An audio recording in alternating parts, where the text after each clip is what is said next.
তোমায় কতবার বলেছি টার্গেট ফুলফিল না করতে পারলে আমায় মুখ দেখাবে না, তারপরেও তুমি বাড়ি গিয়ে ঘুরে বেড়াচ্ছ। স্যার আমি তো আসলে মানে মানে মানে মানে করছো কেন? আমায় কি বোকা ভেবেছো? এই উইকে টার্গেট ফুলফিল না হলে তোমার চাকরি থেকে বের করে দেবো। কি রে বাবু, খেয়ে নে, সরো তো এখান থেকে। মাথাটা ঠান্ডা করে খেয়ে নে, আয়। মা কি করে এত ঠান্ডা থাকতে পারে? সারাদিন সংসারের এত টেনশন, বাবার রাগারাগি, আমার জ্ঞান ঘেরানি, কি করে মা এগুলো সহ্য করে সবকিছু এত ঠান্ডা মাথায় সামলায়? আমি কেন পারি না মায়ের মতো?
মা, তুমি এরকম কি করে থাকো মা?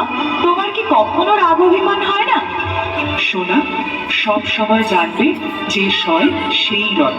কার কার উপর রাগ করবো? এতটুকু জীবন রাগ করে যদি সময় কাটিয়ে দিই তাহলে ভালোভাবে বাঁচবো কখন? আর যারা ভুল করছে তারা নিজের ভুল ঠিক বুঝতে পারবে, তোমায় এখন সরিও বলবে।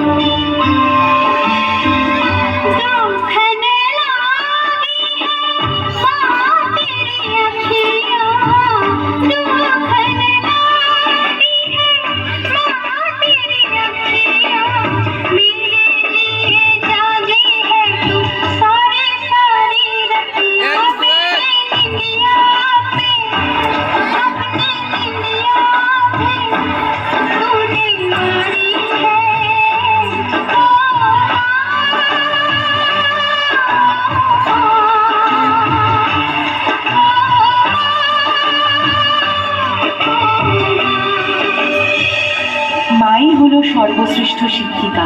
মায়ের থেকে প্রাপ্ত শিক্ষা আমাদের জীবনের প্রতিটি পদক্ষেপে সাফল্য পাইয়ে দেয়।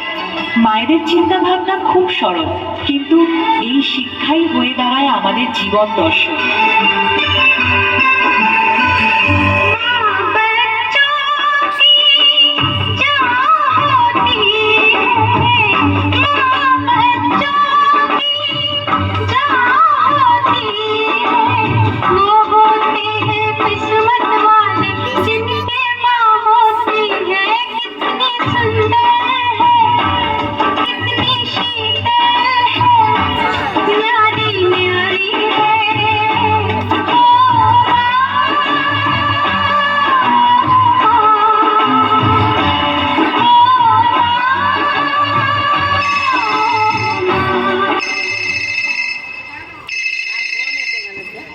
প্রিয়াঙ্কা, তোমার কাজের জন্য আমাদের কোম্পানি একটা বড় প্রজেক্ট পেয়েছে। I am extremely sorry Priyanka, এক সময় তোমায় আমি অনেক কিছু বলেছিলাম।